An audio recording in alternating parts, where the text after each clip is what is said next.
Hello and welcome to another Sprues and Brews unboxing video. And in today's video, we're going to be checking out the latest expansion to Kill Team. It's Blood and Zeal.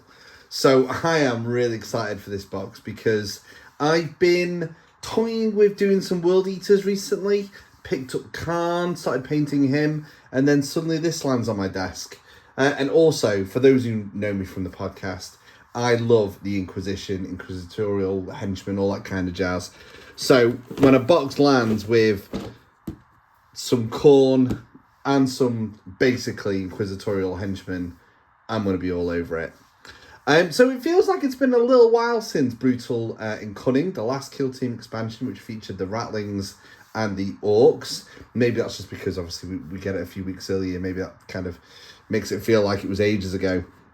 But this is our latest expansion. What's different straight away about this box is obviously we've got the two Kill Teams, which is great. You only actually get one scenery piece, which is the Shrine Statue. So with Brutal and Cunning, we got the bunkers. Obviously that expanded on Hivestorm. So what's going to be really interesting is checking out the different missions that this box is going to have on offer for us. I've obviously at this point not opened it. I've not seen the book.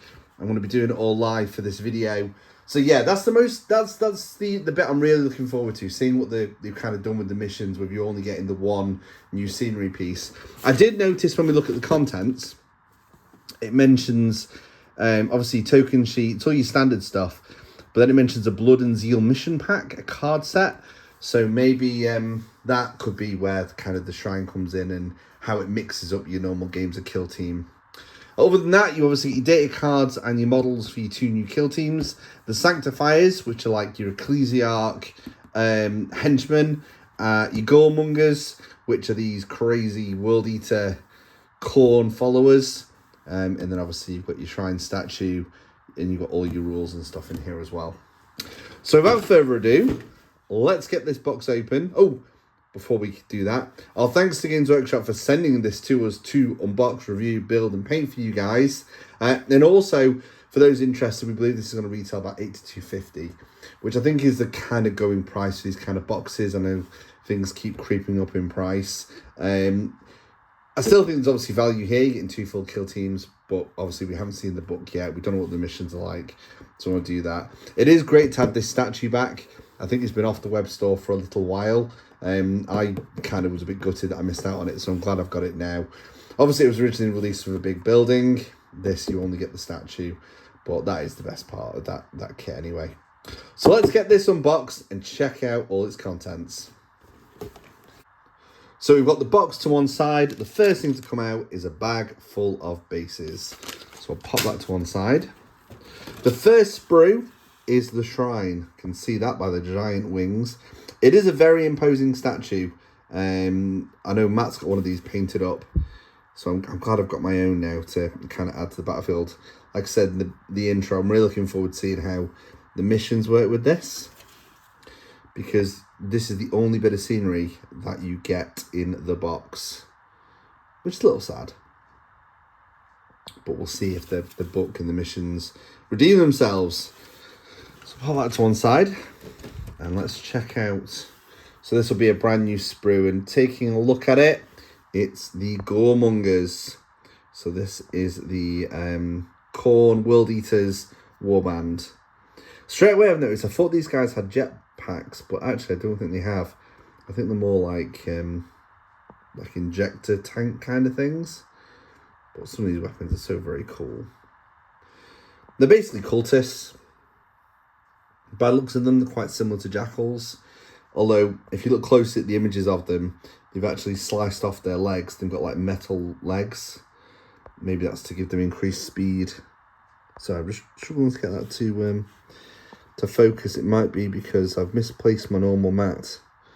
So I'm having to use this cardboard tile.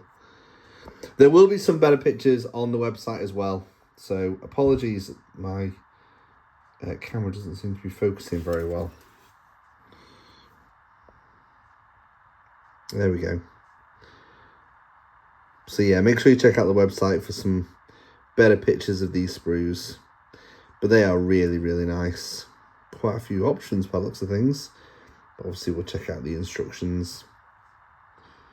Excellent. really looking forward to building those. That leaves one more sprue, and these will be our Sanctifiers.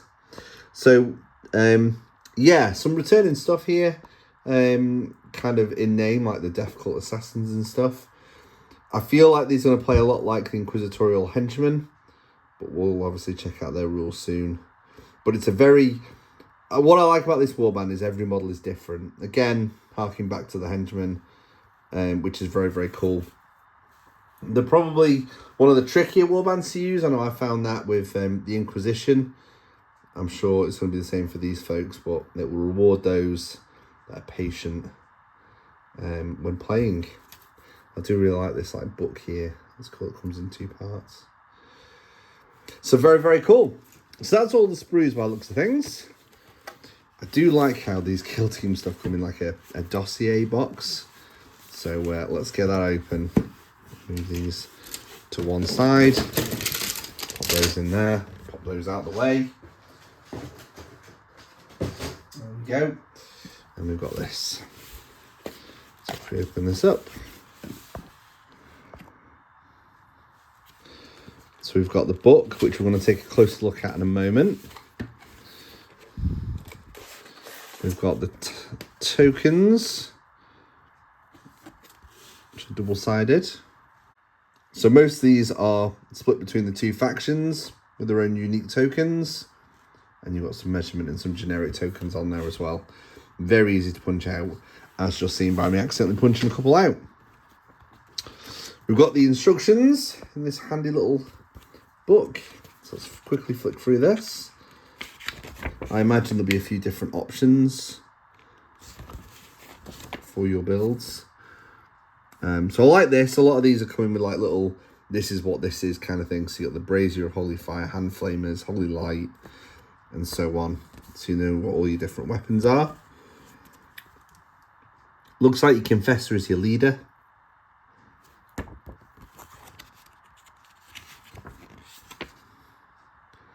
Assassin looks easy enough to build. Got a couple of variants here for your missionaries. So one with looks like a flamer. One with a Brazier of Holy Fire. I think I like that one with the book. That's pretty cool. We've got another variant here. Got the Drill Abbot, or you can build him as a preacher. I think mine would be the Drill Abbot. A cool hammer. Persecutor or a preacher. Configure those or a preacher. Then a relinquent or a preacher. And then onto the Goremongers. Obviously all their weapons explained. The Blood Herald is your leader. And you've got a choice there between a Blood Taker and an Aspirant. Obviously, once we're looking at the Kill Team data cards, we'll know what each of these different names mean. Got the Impaler there with like a harpoon-looking weapon. Another Aspirant. Skull Claimer. Very Khorne. Nice axe. That's a really nice pose, though, for that Aspirant. You might have to get 2 boxes of these guys. Stalker Aspirant. Inciter with 2 pistols.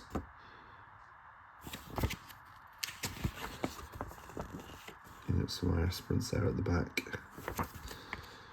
And then you've got your instructions for the statue. Which is fairly straightforward. There it is on the back. So what else have we got? We've got 2 sets of data cards, 1 for each of the kill teams.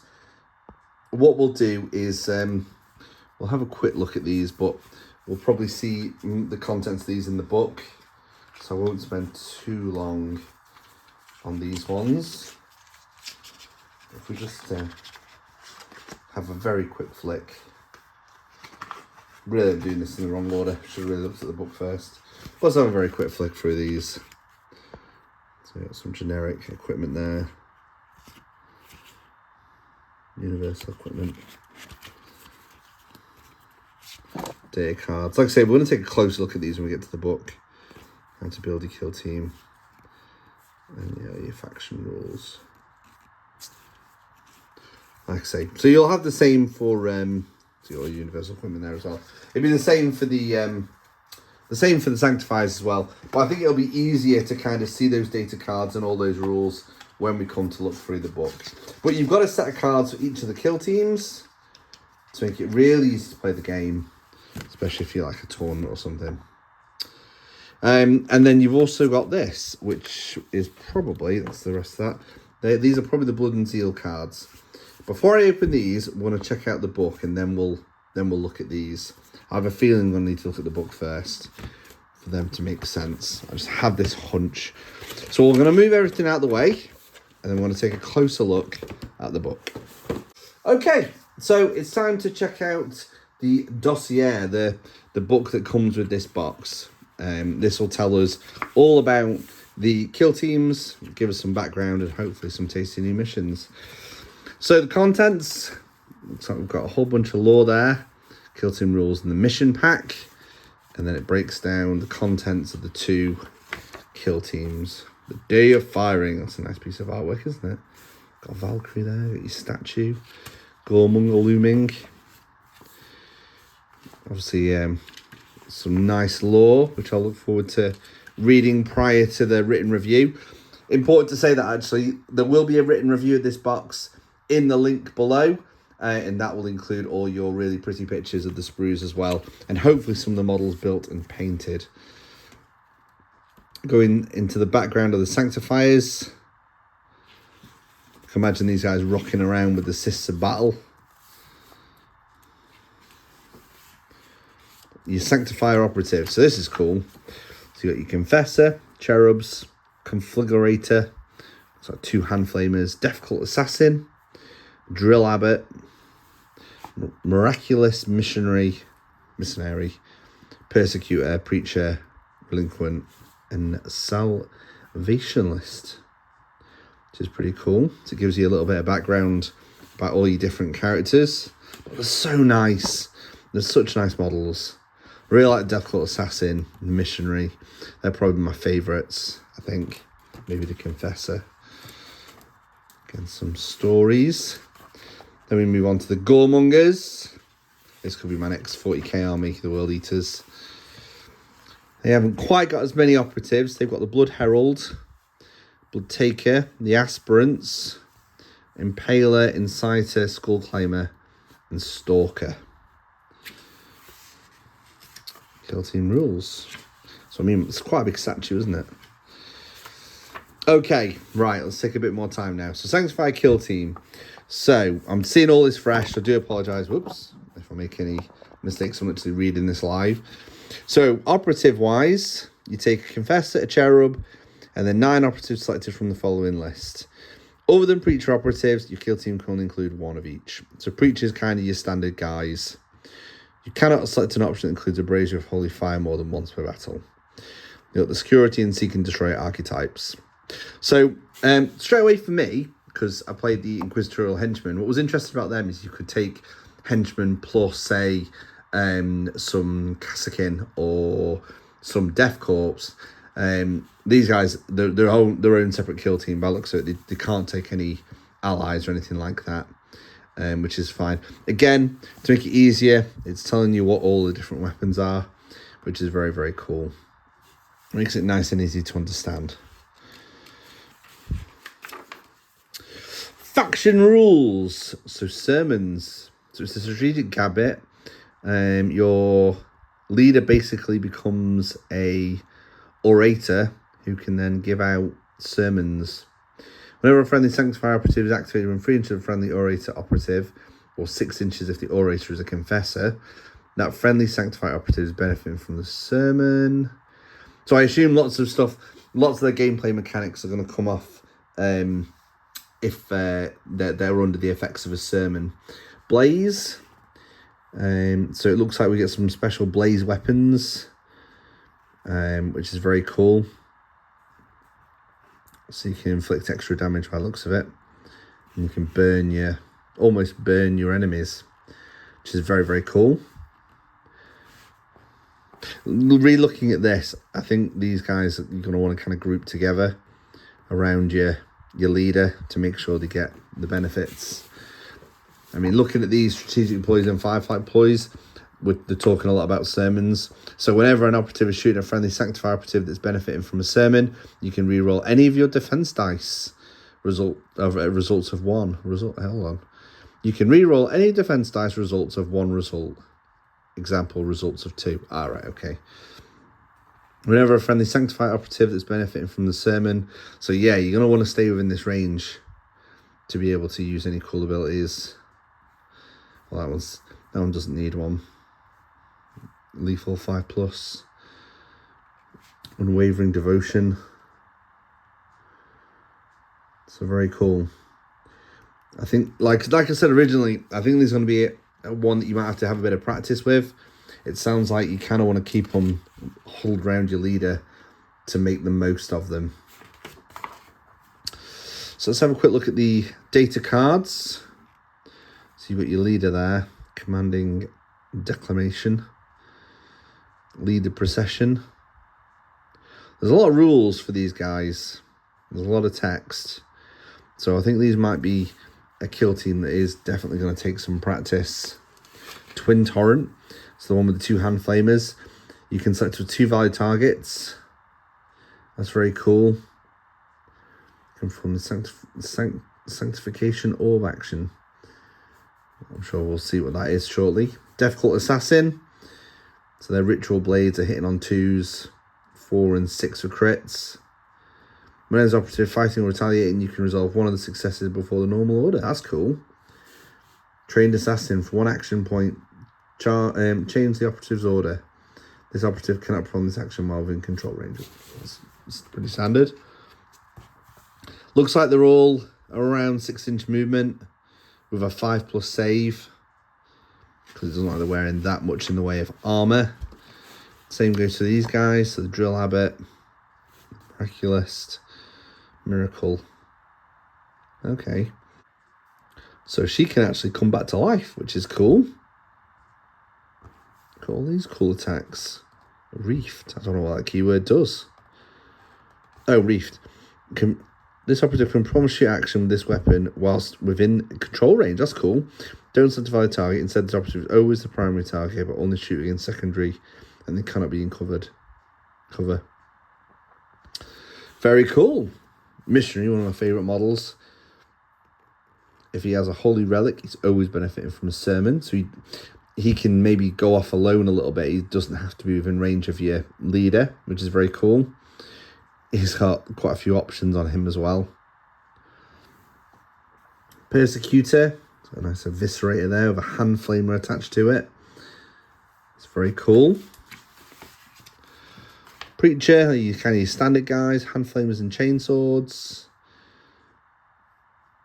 Got your reliquant, like a banner, your salvationist. Conversion field. That's cool, so it improves their saves. That's really good. And you can also heal as well for an action point. And then you've got a breakdown of what are the tokens on the token sheet mean for each of your characters. So you can put those on yours and your enemy's characters to show when they're burning, for example.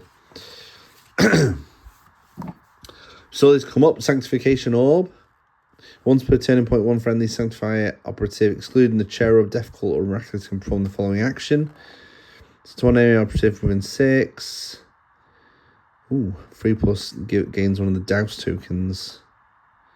If you're shooting against a unit with a douse token, the blaze special rule. Oh, wow. That's cool. It's almost like you're dosing them with holy water to improve your shooting against them. That's very, very cool. Purity seals, text, cult symbols, and the designer's commentary. These are always pretty handy because if you don't know how the kill team works, this kind of explains it. So straight away, Sanctifiers draw their strength from unshakable faith in the Emperor. When they're grouped together, they gain miraculous powers that elevates them far beyond what a mere human civilian would be capable of in the fight for his men. So straight away in the first paragraph, it kind of sums up what I said about them being a kill team that you really want to group together to gain the benefits of. It looks like there might be 1 or 2 ways for a couple of the agents to kind of go off and do their own thing. But really, you want to try and keep them grouped up. And this will go into further detail about that. So it mentions about sermons and stuff like that. So it's always really handy to read those to get a real feel of the kill team. We move on to the Goremongers. So we've got the Blood Herald. So he's your leader, and you can select 7 from this list. And other than the aspirant, you can only choose 1 of each. They've got the Recon and Seek and Destroy archetypes. So you haven't got lots of options, but I mean, they all look really, really cool. Especially kind of the Stalker and the Blood Taker and this guy. And again, it's telling you what each of the weapons are to make it easy to visualize.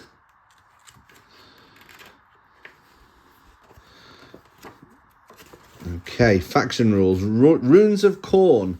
Each friendly Goremonger operative cannot lose more than 8 wounds per shoot action. That's cool. Gore tanks. So yeah, they aren't jetpacks. They aren't jetpacks. Like I said earlier, they are like a tank. So each friendly Goremonger operative has a Gore tank that has 3 levels, full, half, and empty. They start the battle at half. Whenever a Gore tank increases, it goes up 1 level. Whenever it decreases, it goes down 1 level. A Gore tank cannot increase when it's already full or decrease when it's already empty. Whenever a friendly Goremonger operative incapacitates an operative within its control range or visible to and within 2 inches of it, you can increase its Gore tank. Whenever a friendly Goremonger operative uses a Sanguinary Vitae, rule C right, you must decrease its Gore tank. I'm really bad at pronunciations, guys, so words like this are completely lost on me. But basically what it's saying is, as you kill stuff, your guys fill up their Gore tanks, and then you can use these abilities to decrease them, and it gives you different effects. So, for example, healing 2d3 wounds. This one, Mania, until the start of the operative's next activation, you get an extra APL. Perform 2 fight actions. Operative finishes a move, so damage after you've charged. Until the end of the action, add 1 to the movement stat. Until the end of the action, add 1 to the attack stat, Rage. So that's cool. I like that. Strategic deploys. Whenever a friendly Goremonger's operative Gore tank is half, its melee weapons have the balanced rule. Full, its melee weapons have the relentless rule. Again, you know, like the sermons, here you've got the Gore tanks. So it's kind of a resource you've kind of got to balance, I guess, knowing when to use these kind of abilities, because obviously here you want to kind of have them half or full to gain some extra benefits. Jumping from conceal to engage. Destructive demise. Uses 5-5 play when a friendly Goremonger operative is incapacitated. Inflict damage determined by that friendly's Gore tank on one enemy operative within the friendly operative's control range. That's cool. So it's like his tank explodes as he dies. That's very cool. So the Blood Herald, he's got an icon of Khorne. 4 and 4, range 8 inches. Once per battle, when an attack inflicts damage on an operative, you can ignore it. That's cool. Once per battle. During each of his activations, if the Gore tank is empty, you can increase its Gore tank. That's cool. So he's almost got a constant supply of whatever they call it, Sanguinary Vitae. Blood, basically. Aspirants, they standard guys. Impalers, drag. So it looks like what this guy can do is he shoots at an enemy and then pulls them towards him. Pull them out of position. That's really cool. Blood Taker. For an action point, decrease the operative's Gore tank instead of using the rule I can't pronounce. You can increase the Gore tank of one friendly Goremonger within 8 inches of the operative. So he's almost like giving out the blood to his fellow kill team members, which is very cool. When this operative is using this weapon, the first time you inflict damage on operative from its control range, you can increase this operative's Gore tank. So basically, instead of having to ensure you kill an enemy operative to top up your Gore tank, this guy just has to inflict damage and he'll get to increase his Gore tank, which is handy. Inciter. So this person has 2 pistols, dash and spray for 1 AP, perform a free dash action and free shoot action with this operative in any order. Whoa, that's cool. Cannot do it if she's got conceal or within control range. When this operative incapacitates an enemy 1-2 inches away, Before any operative is removed from the kill zone, you can increase the gore tank. Oh, that's cool. So basically she can kill enemy operatives, and then your friendly Goremongers near the corpse can increase their gore tank. That's cool. Whenever this operative inflicts damage on an enemy operative but doesn't incapacitate it, they gain a bleeding token. Oh, that's cool. To fill up your gore tanks. Skull Climber. He's got a pretty nasty, great chain axe there. 5 and 6 on a crit. And he ignores crit damage himself. And once per turning point, when he incapacitates an enemy operative, he gains a CP. Stalkers can ignore vertical movement by the looks of it. These guys are a little bit quicker than the Ecclesiarch.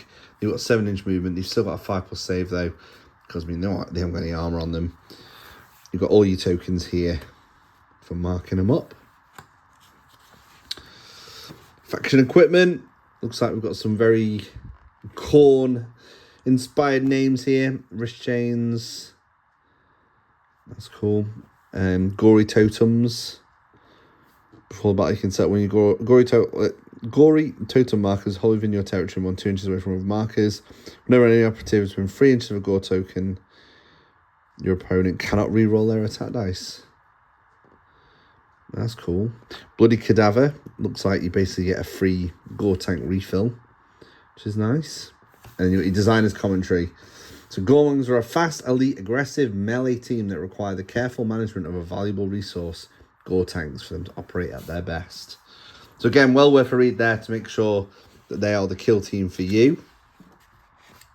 And then we move on to the mission pack, which I've been really excited for because I'm wondering what they're going to do with the statue. So let's have a look. So, mission rules. To set up the battle after select and drop zones, player with the initiative sets up the Shrine Statue feature. It must be on the centre line, equally within the player's territory and more than 1 inches from terrain features. At the end of the battle, in addition to the VP scored from the mission, each player adds up to Blood and Zeal cards to the each player adds up the Blood and Zeal cards in the discard piles. If a player has more discarded Blood cards than their opponent has, they score 1 victory point. If a player has more discarded Zeal cards than their opponent has, they score 1 victory point. Okay. So Blood and Zeal cards. When set up the battle, separate the cards into 2 decks. 1 deck of Blood cards, 1 deck of Zeal cards. Shuffle each deck, then place them face down next to the kill zone. Place 3 cards from each deck face down next to their respective decks. This is the draw section. See example below. Whilst the card's type Blood or Zeal is obvious, it's important to keep its details secret. Neither player can look at the text on these cards unless otherwise specified. Okay. So this is like your extra mechanic for Blood and Zeal. I think it's going to be interesting to see what is on these cards. It tells you how you score victory points. So you've obviously got different objectives on here to try and help you score points. So I think that'll be easy to explain once we start looking at these cards, which we'll do once we finish reading the book. This is each card specifies when a player can use it, proving additional rules for the opportune moment. Once you use a card, place it in the discard pile. Each player has 2 discard piles, 1 for each card type. And then obviously that refers back to the mission rules. The more cards you have in the discard. So basically you want to draw these and then use them, because you're going to be counting up your discard pile for victory points. Shrine Statue is a heavy terrain feature. It can be contested and controlled by operatives and has a plinth. Treat the plinth as a marker for the purposes of contested control in the Shrine Statue. Whenever you draw a card, if a friendly operative controls the Shrine Statue terrain feature, you can look at the text on one card before drawing it, but still keep it secret from your opponent. You can then draw that card or draw another. So it basically gives you a sneak peek of what card you're going to draw. If you don't like the look of it, you draw the next one, but you don't get to look at the next one. And then whilst you're next to it, you can, for an action point, praise or blaspheme. Shuffle 1 card from your deck or 2 of your discarded cards back into their respective decks. Okay. Or draw a card. An operative cannot perform attack from within control range. Yeah. Or hallow or defile. 1 Shrine Statue train feature. Featuring the exterior operative is hallowed or defiled. Draw a card. I don't know if that makes sense, that one. And then hobby tips, Defiled Shrine Statue.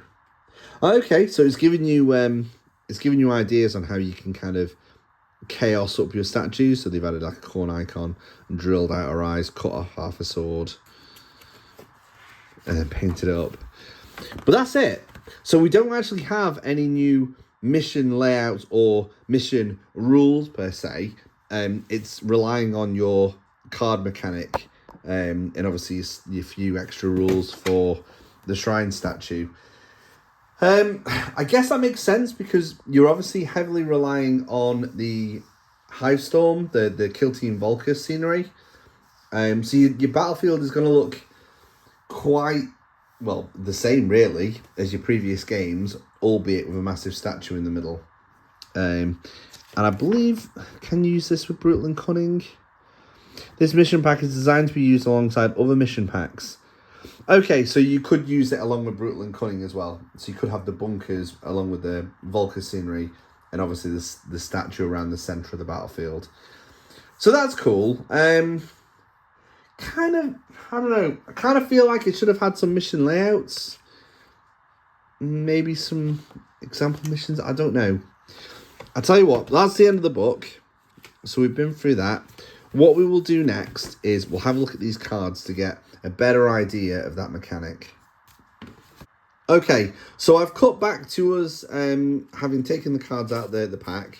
You quite clearly got your Blood and your Zeal cards there. So let's have a look at the Blood ones first. So Damage Shot. Use this Blood card when a friendly operative is shooting in the resolve attack step.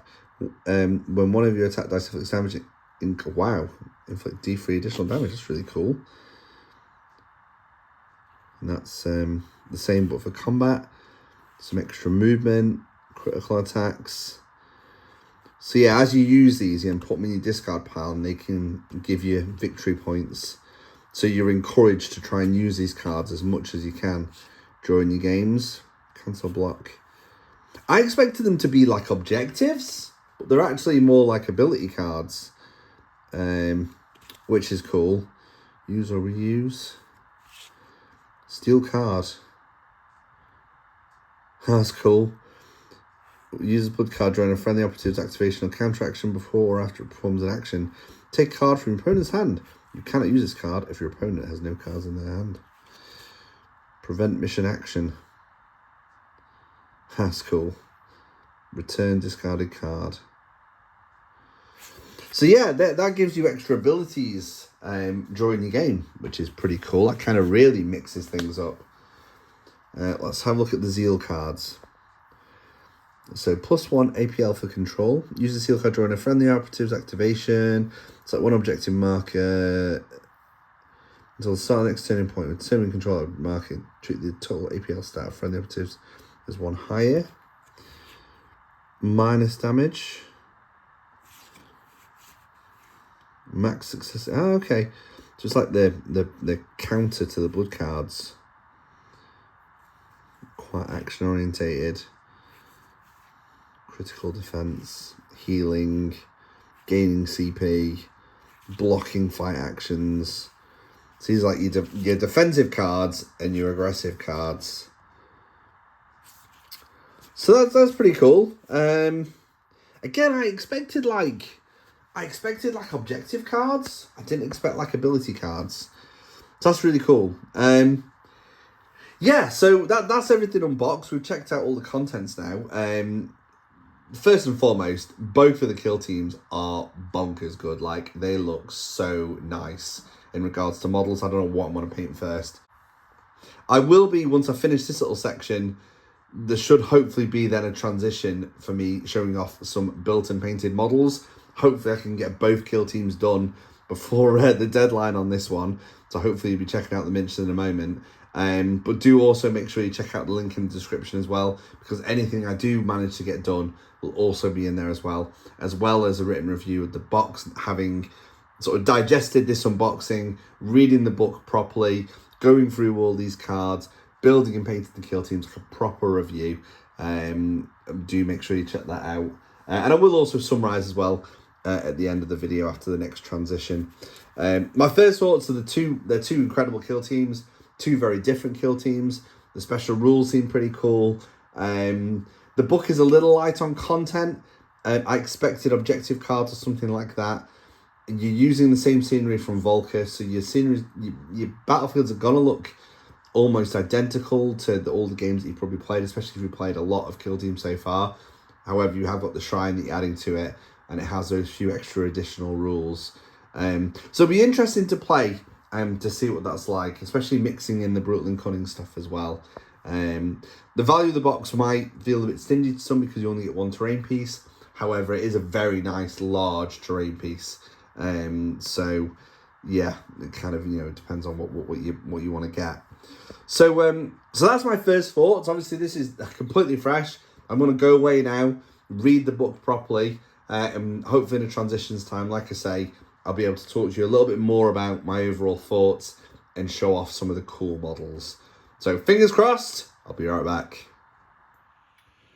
So some time has passed since we filmed that unboxing video, and I've had a bit more time with the box, and I've also built and half painted the contents of the box.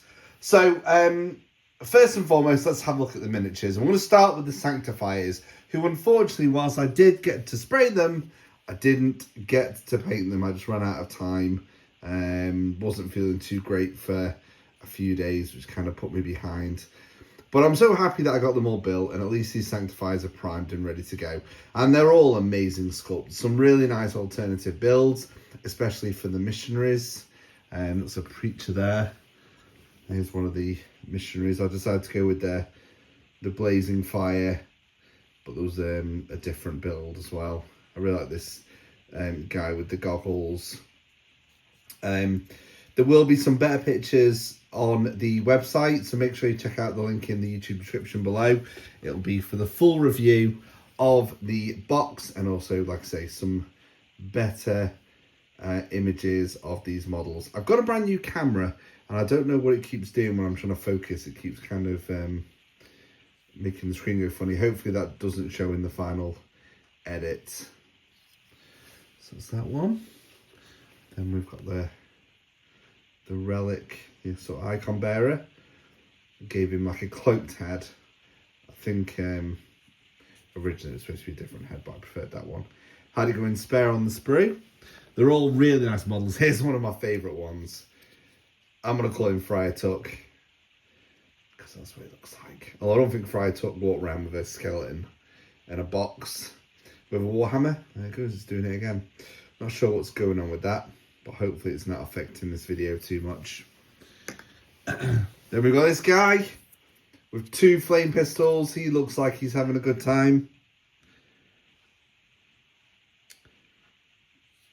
There's the camera flicks again. The Sanctifiers were a little bit easier to build than the Goremongers, but it didn't really make too much of a difference. You've got the Death Cult Assassin there. Very cool model. Very different in aesthetic than Death Cult Assassins that we've had recently, but I'm really looking forward to painting that. Then we've got the Healer group. I can't remember what they're called now. Almost like a mystic. Holding like a chest with a staff. Very, very cool. Then we have the Miracleist, who fires like blazing holy light at our enemies. We've got the little cherub, probably the easiest model in the box to build. And then finally, we've got the leader, the confessor, the orator of the warband.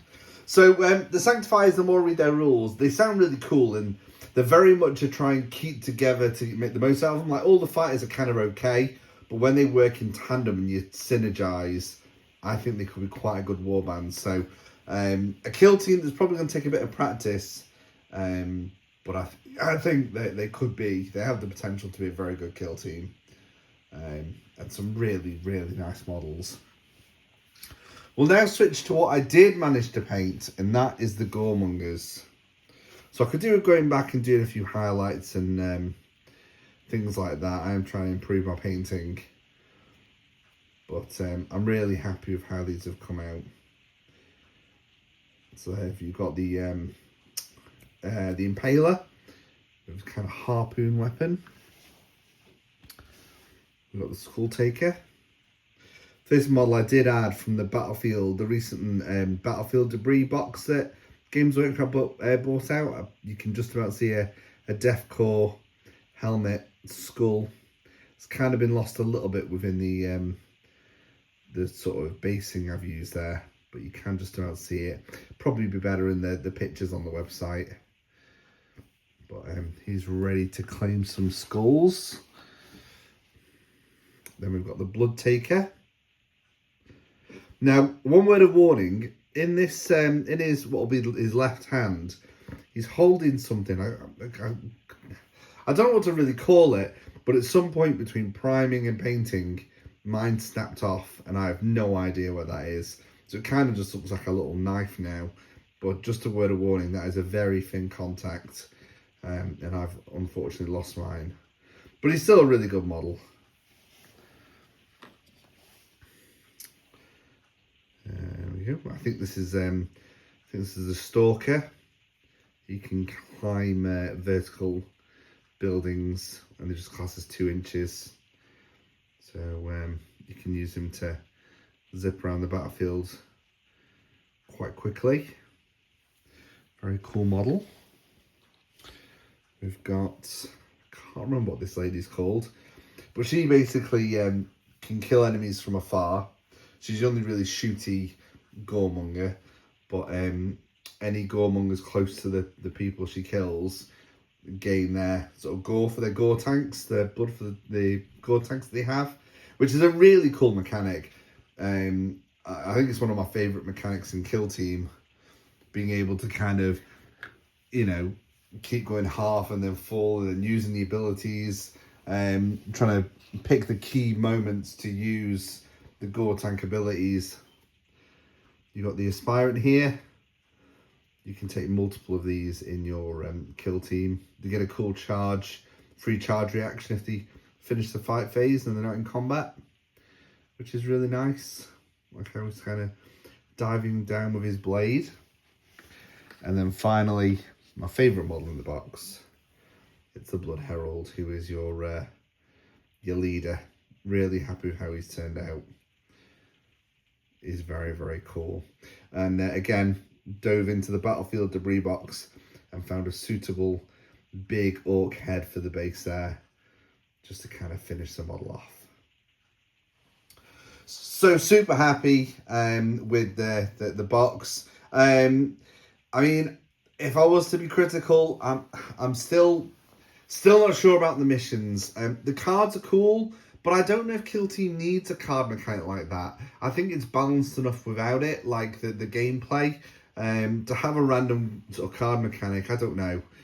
It kind of lost me a little bit. But the shrine is a really nice scenery piece. It works really well on the battlefield. Yeah, I would have liked some unique missions as well as the card packs. But it'll be very interesting to see what Games Workshop do next. I do like what they're doing with these expansions, and I do like the fact that you can use this one along with Brutal and Cunning or just the core Kill Team box. That's really good. They've obviously thought about that. So yeah, make sure you check out that review. Like I say, you've got better pictures in there as well of these models, and a deeper sort of review of the box. I hope you've enjoyed this video. I hope you enjoyed the review, and I hope you're hitting that subscribe button, because we've got plenty of content coming for you. But for now, thank you for watching this video, and I'll speak to you all again very soon.